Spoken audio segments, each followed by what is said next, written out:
Welcome to the Champs App podcast, where we help players and parents demystify the world of minor hockey development and recruiting for both girls and boys. On today's episode, I talk with Jim Plumer, who is the head coach with the University of Vermont's women's hockey program. We talk about how he became a D1 head coach without ever playing college or pro hockey, what it's like to play at UVM, and you won't want to miss his advice on what to do during the spring and summer recruiting season. I really hope you enjoy this episode. Before we get to today's amazing episode, I wanted to talk to you about the app part of Champs App. If you've listened to this podcast before, you know I spend a lot of time talking with coaches, parents, and players about the hockey recruiting process. One of the key questions that people want to know is, how does a player get noticed by college coaches? While there are many ways to be discovered, the easiest way to get on a college's radar is to send a coach an email and provide them all the information they need to assess if you are a player worth keeping their eyes on. That's where the app part of Champs App comes in. Champs App was designed based on all the conversations and feedback we received about the recruiting process, and we've built a tool to help players and coaches connect with a ton of the information they want to know. It all starts with creating a free, beautiful Champs App profile. After that, there's some pretty magical things that can happen to help make the recruiting process a little less overwhelming. Your Champs App profile includes all the basic academic, personal, and athletic information coaches want to know. Then, by including video, schedule information, and your coach's contact details, colleges can easily start their evaluation process. You just copy and paste your personalized link and send it to coaches so they can see your public player profile without even having to log in or create a Champs App account. Or you can connect directly with coaches on Champs App. More and more coaches are creating their own Champs App profiles and connecting with players themselves every day. Now coaches can have all the information they need to assess where you might fit in their recruiting plans. Even better, college coaches can track your progress throughout the winter and showcase seasons, because as you make changes to your profile, coaches will get notified to your updates. And in the future, we will be adding even more amazing features to improve your visibility to the recruiting process and hopefully increase your odds of success. If you want to see what a player or coach profile looks like before you start your own, look in the show notes to see some examples. My kids and I have used Champs App for their recruiting process. In fact, my son was invited to a AAA tryout thanks to his Champs App profile. So go to www.champs.app and start your player or coach profile. It only takes about 15 to 20 minutes to complete most of your key information. Good luck, and please let us know how it helped with your recruiting journey. I'm very excited to have on the podcast University of Vermont's all-time winningest coach in program history, Jim Plumer. Originally from Norwood, Massachusetts, his coaching stops have included Colby College, North Yarmouth Academy, Bowdoin College, Amherst College, and then UVM, where he's been for the last 10 years. Welcome to the podcast, Jim. Thank you, Ray. Appreciate the opportunity to be here. Really appreciate what you do for women's hockey. So first of all, I want to congratulate you on just an outstanding season. I think it's the first time in several years you've been more than one game over 500. So you're actually twice over 500, I believe, this year. Yeah. So congratulations on just an outstanding season. Thank you very much. It was a lot of fun, and as anyone who coached through these last two COVID years knows, it's been really challenging, and I think for us to break through and have this kind of year with the challenges that we've had, it made it even that much more special. So thank you. That's awesome. So why don't we start off like we do all of our guests? Tell us a little bit about your hockey history, especially, what your love for the game, and then how you kind of got into coaching, and especially what you did as a kid to play hockey, since I understand you didn't play professional hockey. No. I probably have one of the more unusual career paths of any college coaches. I grew up in a hockey crazed suburb of Boston in the Bobby Orr era, and played a lot of pond hockey. I had a lot of rinks in the neighborhood, in people's side yards. In fact, there was twins who were first cousins of Mike Bossy, who's famously been in the news recently, where I played a lot of hockey. Was more or less self-taught. Grew up in a very athletic town, a lot of successful sports that influenced me. I was part of a state championship high school football team in Massachusetts that had a big impact on my coaching philosophy and I think my passion for sports. But my parents and I seemed to disagree on whether they wouldn't let me play hockey. I never asked to play hockey, but hockey was always my first love. And when I went to college, I was a very competent, self-taught hockey player, and even tried out for the Colby team, which in those days was very good. There wasn't even a Division III in those days. They were considered Division II. Would play like Lowell and Merrimack, and even played Maine when they first started their program, and tried out my senior year. Wasn't intimidated to play with a bunch of people that were recruited to go there and play hockey. Didn't make the team, which not surprising to anybody, but got the opportunity to help out with the women's team. At that time, Colby had one of the few women's teams, and there were no divisions. We played anybody that had a team: Brown, Dartmouth, the UNH, Providence, Harvard. And that was my first exposure to any structure of hockey. Coached with a guy named Bob Ewell, who went on to Princeton, and whose son Nate is a prominent hockey person, worked for College Hockey Inc.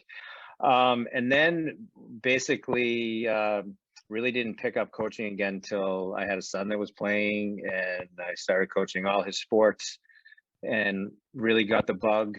Had the opportunity to get involved in a high school program. So long story short, owned a business in the Portland, Maine area. I think at some point realized I was working to support my volunteer coaching habit. I was a coaching director for Casco Bay Hockey, and thought I might want to transition later in life into coaching and teaching. Had the opportunity to become the JV girls hockey coach at North Yarmouth Academy, which famously has the Travis Roy Arena. That's where Travis is from. Yeah. And took over the head coaching, the varsity team the next year. Was really hooked on. It was my first experience back in with the girls exclusively.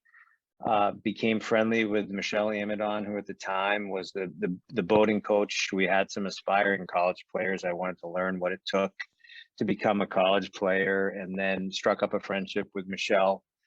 And she basically recruited me at age 40 to become her assistant coach. And at that time, I thought, I can't do this. I was a single parent and had a 12-year-old son and owned a small business.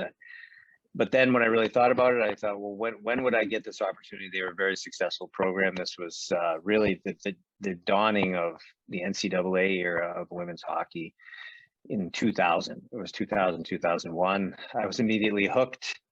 At the end of that first year, as I like to say, I sold everything I owned, which wasn't much. I sold my business and my house in order to support this career change, and said I'd give myself 2 years to get a head coaching job. And 2 years later, I got that was at the end of my first year. So at the end of year 3 at Bowdoin, I was fortunate. We were a very good team, made it to the NCAA Frozen Four the first 2 years they had Division III women's hockey as an NCAA sport, and got the job at Amherst College. All right. So before you go into Amherst, I got a question for you. So you're probably the first coach that I've spoken to who didn't play college hockey. So I'm going to ask the reverse. Usually I ask them what made them such a good hockey player, but I'm going to flip this around and said, by not playing hockey, what made you such a good coach? Well, I think two things. One is I had a knack for breaking down skills because I had taught myself basically how to shoot, snapshots, how to skate. I mean, later on in life, I went to like a Laura Stam power skating course, when Laura herself was teaching it. But I think I had a passion for the little things, skill wise, but even more so, I think I really felt like I had to learn a lot. I like to think that even now, 23 years later, I still want to learn. But at that time, I wanted to go to every coaching clinic I could. I wanted to talk to every coach I could. And I felt like I always had something to prove. And so I had a real passion. My little story about my coaching philosophy goes back to coach pitch baseball, right after T-ball, when the coaches pitch.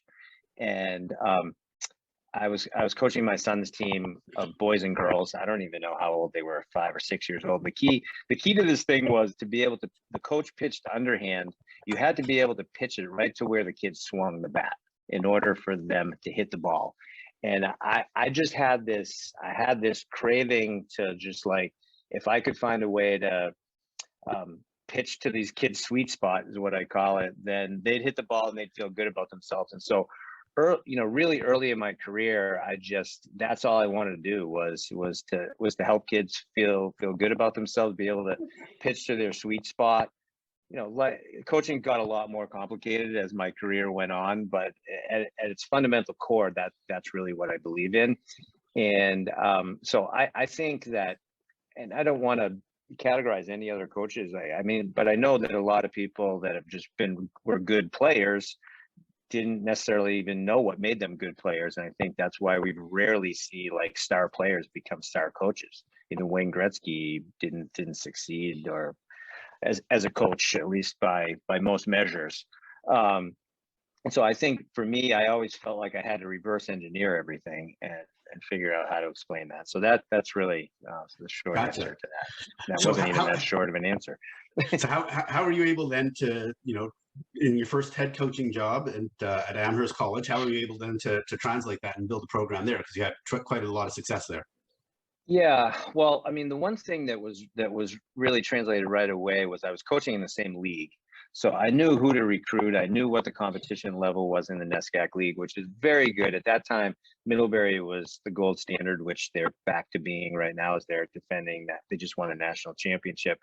Both Middlebury, Bowdoin, Williams were the best teams. I knew the kids to recruit. I knew what kind of kids went to those schools. I had gone to a school like that at Colby. So I really enjoyed coaching these overachieving players and had a lot of people that ultimately had major success after hockey as well. Met a lot of doctors came out of our programs at Amherst. But I think when I compare that to making the leap from Amherst to UVM, much different. I didn't know the landscape as well as I knew going into Amherst. So really focused on recruiting. Amherst, one of the most prestigious academic schools in the country, and they did not have a good hockey program at that time. And I think coming from Bowdoin, where we had been one of the best teams in the country, I had some credibility in the recruiting game of saying, hey, this is what we're going to build here. And Amherst and Williams are kind of like the Harvard and Yale of small liberal arts colleges. So had a major trump card in sort of being able to attract the kind of student athletes that want to go to those schools. And, it took a couple of recruiting classes to start getting the right people. And we had a really good culture, and we had a lot of fun, and we won a lot. Awesome. Okay. So then the obvious next question is, given your success, how did you end up at the University of Vermont? What was that process like, and how did you get the job? Well, I will say that, coming from where I came from, I didn't have a plan to go from, high school to Division III assistant to Division III head coach to Division I. I think I was kind of making it up as I went along. I was having success and enjoying it. And it wasn't until really we won our first national championship in 2009 at Amherst. I started to think about what I was doing, and I think I had taken a different path. Obviously my career path was different, but the way we coached, and even in those days, we were playing music at practice and doing some different things to try to keep things fun, whether that would translate to the Division I level. And I started to have some conversations with some Division I programs at that time. And but it wasn't like I had to do this, be successful so I could become a Division I coach. And I was already getting on in years, let's just say. And I knew that it wasn't like I was going to chase every Division I job around the country. Ultimately, we won again in 2010, and at that point, I had proven some success, and Need a new challenge. So, yeah, I thought about it. I was getting a little restless. This is the guy who changed careers and went to work at Bowdoin for the first year that I was quote unquote full time at Bowdoin. I made $7,140 at age 41. And I know how much it was because I got hired for $7,000 and I got a 2% raise. So it's easy to remember that all these years later. So this is the guy that, took some crazy risks when, it might not have made that much sense to be a single parent and change careers. And so I was open to it, but it was really only a place that I would want to live, where I thought that a program that I thought could be successful at that point. And so a couple years after the second national championship at Amherst, the Vermont job opened, and I was, I thought I was very familiar with Burlington, been here many times for recruiting and work camps up here, and had stayed up here when we were playing tournaments at Middlebury and such. And, I thought it was potentially a good fit. The program hadn't had any success, and I thought maybe I could do what I had done at Amherst, which was take a program that had never had a winning season. And at Amherst, it happened in my fourth year. We started having success. We won national championships in my sixth and seventh years there. I'm not gonna lie. I thought we could get better faster than it turned out. We'll get back to the challenges. But anyways, that's how. Up, yeah. Jeff Schulman. I think it's a unique environment. They had reached out to me, and I did have an interest at the same time. And yeah, the timing was good, and I think they thought that it was a good fit, and so did I. Awesome. Okay, so let's talk about UVM then. So I learned yesterday, even though I grew up right near University of Vermont, I never realized what UVM actually stood for until yesterday, which is Universitas Veritas Montes, if I pronounced it properly. I always thought it was like University of Vermont Montpelier or something like that, but no, it's actually a Latin word for Green Mountains. So let's talk about where you're located.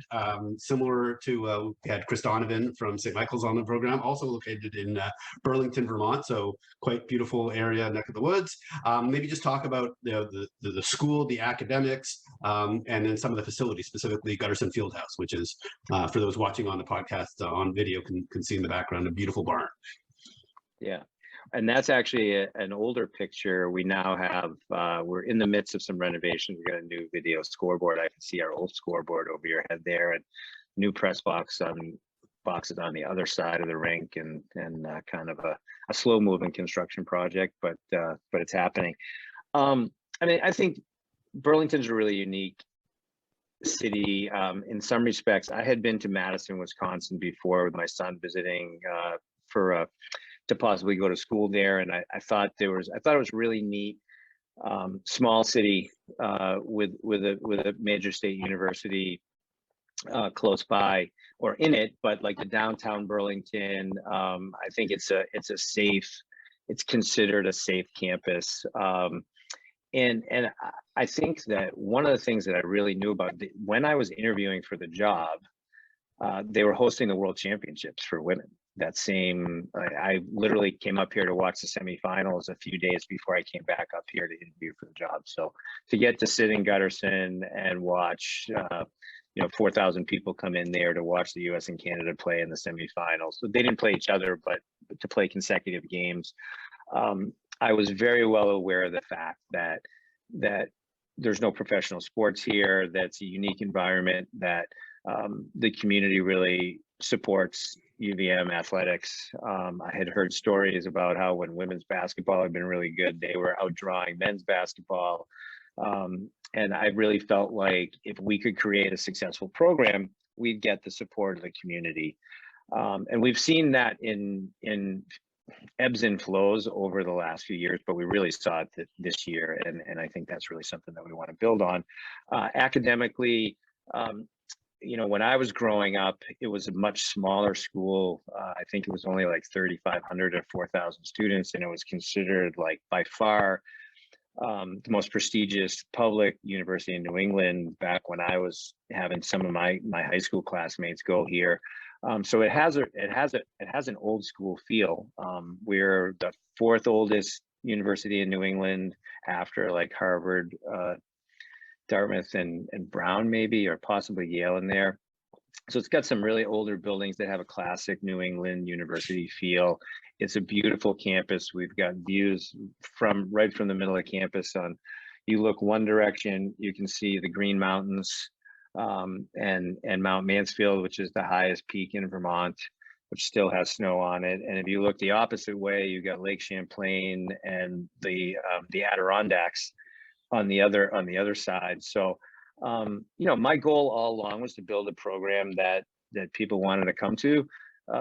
For the strength of the academics, I have been very successful coaching high achieving academic kids at Amherst, and so that was part of the plan. But also just to create a culture where people really enjoyed their experience playing hockey.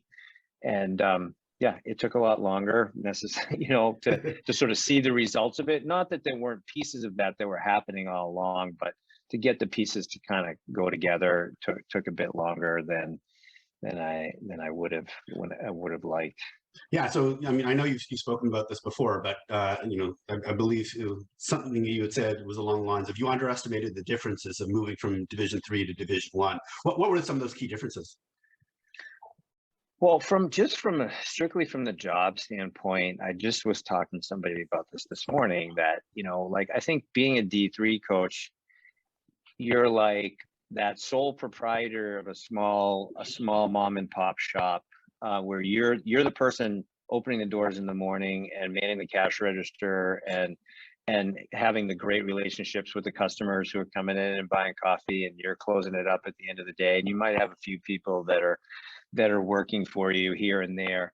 But at D1, you're really like the CEO of a small company. You've got a bigger staff. You got two assistant coaches instead of one. In Division III, I would have an assistant for 2 years, and then we would start all over again with somebody else. So I did most of the recruiting myself.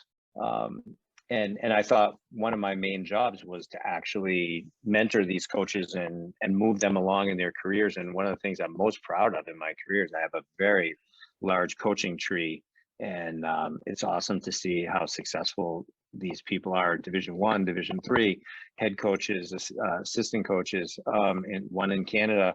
So that part of it is very different. You know, you got two assistant coaches, you got to be able to delegate. You can't do everything yourself. There's a lot more administrative, fundraising, media obligations that I ever had in Division III. A full-time equipment manager. I was sharpening skates on the side in Division III. You know, athletic trainer, strength coaches. All, you know, you really need to be an effective leader and communicator, and it took me a while to find my voice in that. And the recruiting piece, I obviously wasn't recruiting to the level of Hockey East or to Division I, even though you don't get to be good in Division III without recruiting Division I caliber players, frankly, but not the kids that are the difference makers. And I think, you know, I learned very quickly when I was coaching against Marie-Philippe Poulin or Kendall Coyne or Alex Carpenter that there wasn't any scheme to outcoach the talent of some of these players. So rarely in Division III would you have somebody that could take over a game like those guys, for example. And BU had quite a lot of those players, Victoria Bach, Rebecca Leslie over the years, and BC did as well. So, you know, I think it took a while to sort of figure out what I didn't know and to put in place the right processes so that we could recruit the kind of kids that we had a good shot at getting. And that's been a little bit of why our roster is so diverse. And we'll get your roster in just a second, but talking about the team that you built there. So your two assistant coaches have been with you for a few years now. Yeah. Jess Koizumi, who played, you know, women's pro hockey, I know with a couple of previous guests of ours, and also highly involved with USA Hockey because I've seen her at a couple of events. And then Alex Gedden. So maybe just talk about your staff and kind of how you divide responsibilities and how they've helped you.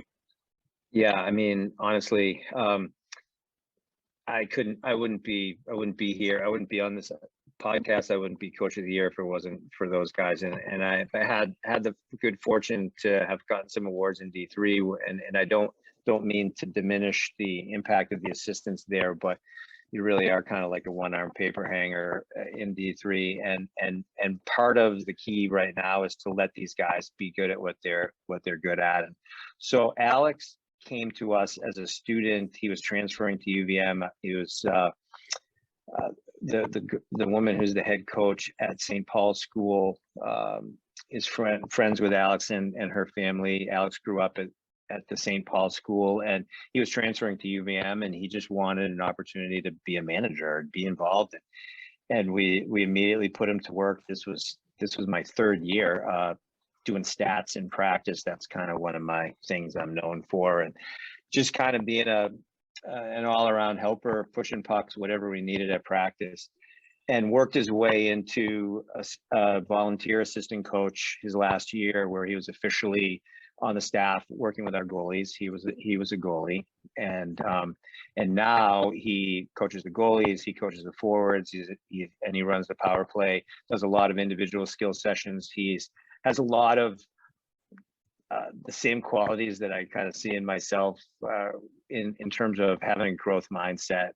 He'll eat up any hockey training that he can find.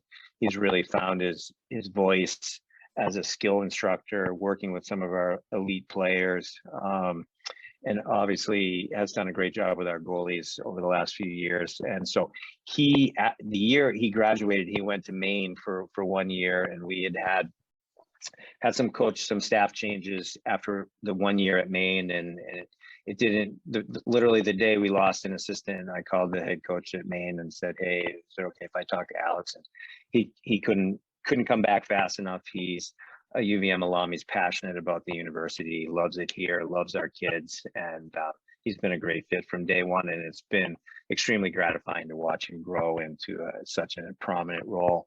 Jess, I got to know Jess working at a USA hockey camp. I think it was around 2010 or so. We worked together coaching a team at one of the St. Cloud development camps, and really hit it off. It was very evident from the beginning that we shared similar philosophies of how the impact that we wanted to make on student athletes. And so the opportunity arose when we had lost both of our assistants in 2017, and I was able to convince her that she could have a big impact here. She had been at Yale for a while. She had 1 year at Ohio State. And, I was really looking for someone that could be a partner in continuing to improve. We were still working on the culture of our program, even though we had just come off a semifinal appearance. Still really had a long way to go with our culture. And she's just so passionate about making an impact on kids for the rest of their lives. Came in with a big emphasis on skill work. She had been a national team player also during her career, and was really able to come in and work with some of our elite players and be something that attracted the elite players to consider us. We put a heavy emphasis on player development in our program. She works, even though she was a forward, she's been working with our D for the last 4 years, and has made a huge impact on their ability to be offensive. Does a lot of work with deception with our forwards, and is a tremendous coach of the penalty kill. A few years ago, we had the best penalty kill in the country. This year, we were, I think, sixth best PK rate. Takes a lot of pride in it, does a lot of individual skill sessions and videos, and individual video work with our players over the course of a week. So I'm really blessed to have these guys. We're really a team, and having the continuity of the same staff for the last 4 years, or having Jess for 5 and having had Alex for 4, we've all kind of grown into our roles. And frankly, COVID might have helped us in sort of figuring out how to be most effective with limited time and resources last year, and we got a lot of laughs amongst 3 of us, and it's really fun group to work with. Yeah, and so I'm assuming you kind of do a little bit of dividing and conquering. So what do I do? Are you gonna ask me what I do? Yeah. No, I'm gonna. We're gonna get to you being the actual coach in a moment. Let's talk a little bit about your team makeup. So what I was really impressed with, and not that unusual for kind of those Northeast schools, is very international flavor. Yeah, Finland, Czechia, Austria, you even have Canada and Minnesota as players on your roster. So like, what is your recruiting philosophy? Clearly, you're prepared to go anywhere to find the best players. Yeah, and this is part of what I learned over those first few years was it was hard for us to get the highest profile recruits, either out of the New England area who tended to like to go to the Boston Beanpot schools. The best players in the Toronto area, we weren't the greatest attraction. We were either too far away, hard to get to. It's hard to fly from Toronto to Burlington, and it's easier to fly from Toronto to Boston. There were close schools like Clarkson, St. Lawrence. There were reasonable drives for families. So it took us a bit, and the Western Canadians weren't exactly flocking to Burlington either. So, we dipped our toes in all those waters, working camps in Kelowna and various other places, Vancouver. It took probably till it was January 2016 when sort of the light bulb went off, and that was in my fourth year, I think, about what we needed to do in terms of geographic focus in recruiting, and even in like the character of kids that we were recruiting. And so funny story that's not a compliment to me is there was a coach in Montreal at Dawson College, Scott Lambden, who's now a scout for Hockey Canada, and he called me one day and he said, "Hey, listen, I don't want to tell you what you should be doing, but why aren't you recruiting our kids?"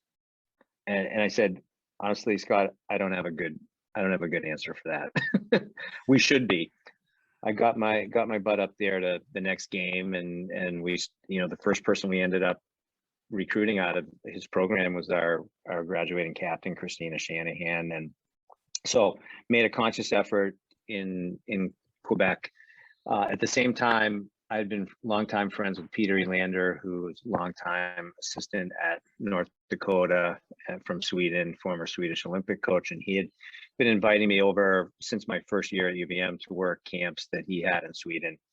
And so I'd started to get a taste of the Europeans and who was there, and made some connections with some other coaches that were working, and just, networking. And we got one girl from Finland, and then our first Czech player that we got was Sammy Kolorat, who just played in the Olympics for the Czech Republic. But I'd seen her at the World Championships in Budapest in 2014. So, that's really where it started. And then, through the various connections, and through continuing to go to those camps, that's where I saw Teresa Schatzal when she was going the summer before her junior year, before her grade 11 year, saw her there. And then once you get a few, I think the word gets out that you're friendly to those countries, and they have friends. And next year we've got a player from France, a player from Denmark, another player from Finland coming. So Jess Kazumi sort of took the torch from me in doing a lot of European recruiting, and has continued to go over there and work camps. And occasionally we'll make a single trip over there to watch somebody, but mostly it's through camps that now Peter doesn't run, but CHS, Harry Rosenholtz, runs an annual camp in Europe. So, and I'm assuming you're going to be in Madison, Wisconsin next month for the under-18s, and because that's probably a prime recruiting opportunity for international players. I don't know. Probably no. We won't actually, because we don't need, the ages of those kids. Like we're obviously done with our 22 class, and don't have much available in 23 either. So yes, I think by we've already sort of know where we're going with some of these spots. So I gotcha. Not for sure going to Madison. Gotcha. Okay. Well, you actually then helped answer one of my later on questions around recruiting. So we'll get back to that in a second. Okay. Let me get to the most important question. Same question I asked Chris Donovan from St. Michael's. Are your players allowed to go skiing during the season? No, but that doesn't mean that it hasn't ever happened. Teresa Schatzal who is just a phenomenal athlete, and was hockey's player of the year this year from Austria. She does ski when she goes home over Christmas. She snowboards actually, but I do know of a few covert trips that have happened, but generally it's not something that we encourage. I got it. Don't ask, don't tell. I understand how it works. All right. Probably.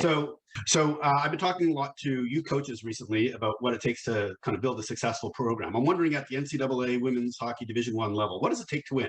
Is it the best players? Is it the best coaches? Is it the resources? Because when you look at like the last 2 years champions, Wisconsin and Ohio State, they have, not only do they have the best players, but they got a tremendous amount of resources behind them and tremendous support. So is it really the best team that gets off the bus, or is there something else? Well, I think in any sport, the best team that gets off the bus has a huge advantage over anybody else. And I think it doesn't have to be all the best players. Let's face it, anybody that's watched hockey ever in their life, I think would say the best goalie can be a great equalizer.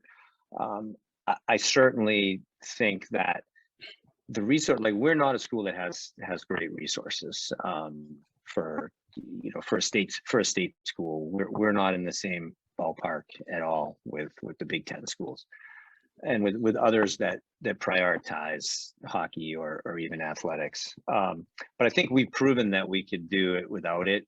We were very intentional about our culture. We're really upfront about what we believe and what our values are as a program. You can't do it without a certain amount of good players. There's no, it kind of goes back to the story I was telling about, trying to coach against Kendall Coyne's speed. There was no scheme that if she blocked a shot, she was going to have a breakaway and nobody was going to catch her. So you could say, well, never shoot the puck, but that's not a winning team. So I think it's a combination of all of the above. I think if you have the resources, you have a huge advantage in being able to present yourself as a program that's well funded and well taken care of, and you feed the kids and have training tables and things that we don't have, that others and not even most other schools probably don't have, but I know some schools have. But I do think that, yes, of course, when two good teams get off the bus, I think coaching has a lot to do with it. And I don't necessarily mean matching lines or in-game decisions, but game planning, strategies, the way you want to play. But I think you got to be close enough in talent for the coaching to be able to make a difference. But I really think that culture has become such a big part of it that that becomes a big recruiting tool when you have kids visit and they meet your team and they see people that are happy and bought in and having a good experience. And let's face it, not everything that we do can be fun all the time. Doing sprints or some of the work in the weight room or things like that aren't fun all the time. But I think when you have a good culture, people start to see that, and that can be as good a recruiting tool as anything. Gotcha. Okay, so that leads into my next question, which is around the theme of what it's like to play at Vermont and playing for you. So maybe you can just help me with an expression I think you have which goes something like chop some wood and carry some water. What does that mean? Yeah. Well, that means that we always got to take care of the fundamentals. There's a great book by Joshua Medcalf by that title. And it's sort of like everybody wants to see a beautiful house built, but you can't do it without the foundation. You can't do it without building it sequentially. You can't put the roof on before you put the walls on. And I think chop wood, carry water refers to the idea that we've got to be good at the fundamentals. And that's on and off the ice. Like I don't think that you can cheat your way to being good. And in the old days, when there was people were going around in chuck wagons and going whatever, someone had to go get the water for the day and chop the wood, so we had a fire. And I think we want to make sure that we don't lose sight of the fact that we've got to be good at the fundamentals before we can be good at the more fancy stuff. Gotcha. Okay, love that. So the parents have asked me to ask coaches, because they really want to know what it's like to go play for a coach, and they go, what's some of those insights? So one of the questions that one of the parents suggested that I ask is kind of what's your favorite drill during practice and why? So this is where our coaching staff is different. Like the things that we bring are very different. Me personally, I like decision-making drills.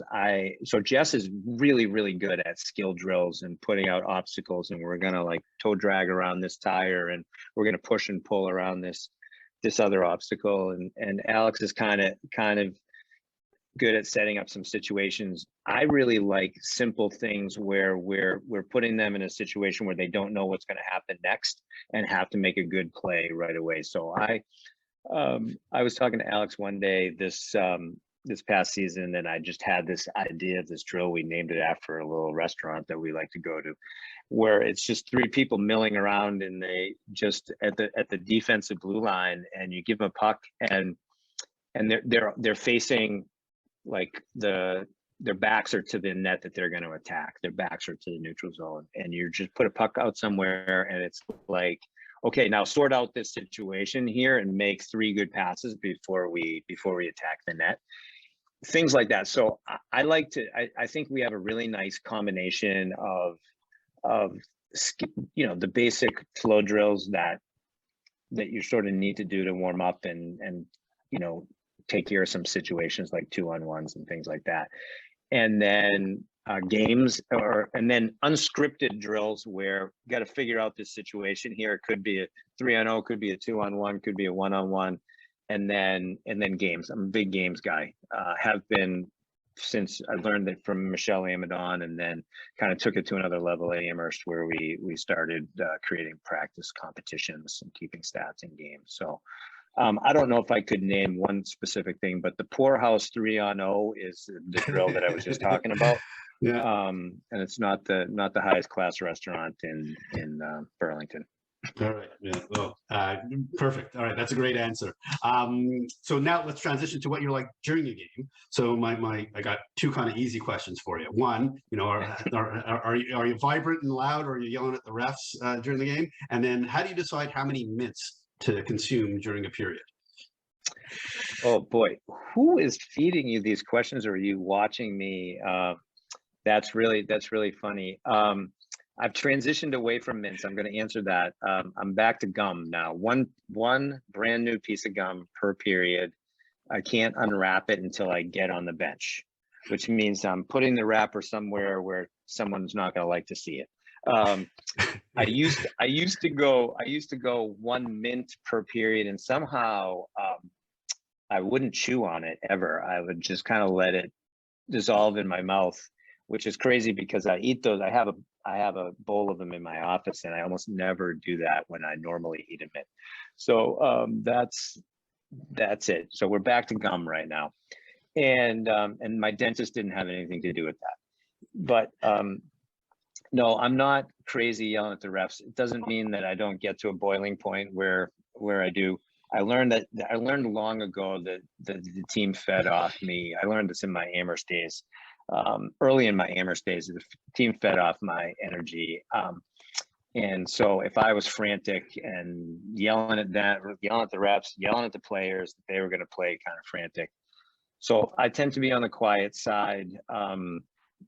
Like anybody, I try to make insightful comments. I think this is another thing that's different between Division I and Division III, where in Division III, there was 2 of us. So one of us coached the forwards and one of us coached the D, and I was very involved in coaching a position. Then I got to Division I, and it was like, I got someone coaching the D, I got someone coaching the forward. What am I supposed to do? I'll watch. And I have liked to think of myself as Grandpa Jim, now that I am officially Grandpa Jim.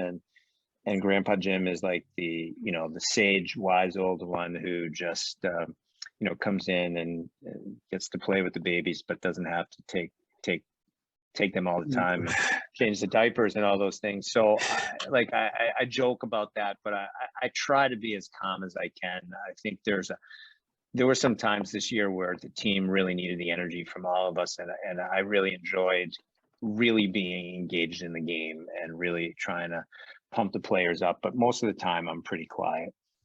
Gotcha. Okay, cool, awesome. Thank you for going into all that detail, because now Yeah, it sorry. really gives potential recruits a real flavor for what to expect when they go to Vermont. Yeah. So that's really helpful. Before we wrap up, I got 3 questions on the recruiting side of things, because I got parents saying, hey, these are the questions that I got, and we're going to kind of keep this more generic. Doesn't need to be Vermont specific, but starting really simply, how do you think players have changed since you first started coaching 20 years ago? Oh, the skill level is unbelievable. The advent of skill coaches and individual coaching has made the skill level so high, and I think we're poised for another huge jump in the next 2 to 3 years. I have a whole theory of kids that were born from mid 2000s on, like 2006 on, where their parent, there have been a couple of Olympics, and the NCAA championships only started in 2001. That it's become a more mainstream sport, and so those kids that were born from then on, like the coaching that they're getting at younger levels, the access to high level training. We have this unbelievable training center in Vermont called Elevato 2, which you may see around on social media. I've heard of them. These guys are Tori Mitchell's company. Yeah, Tori Mitchell and Pete Lennis. So I think the skill level is just light years ahead of where it was 20 years ago, and not that there weren't good players then, but I think right now,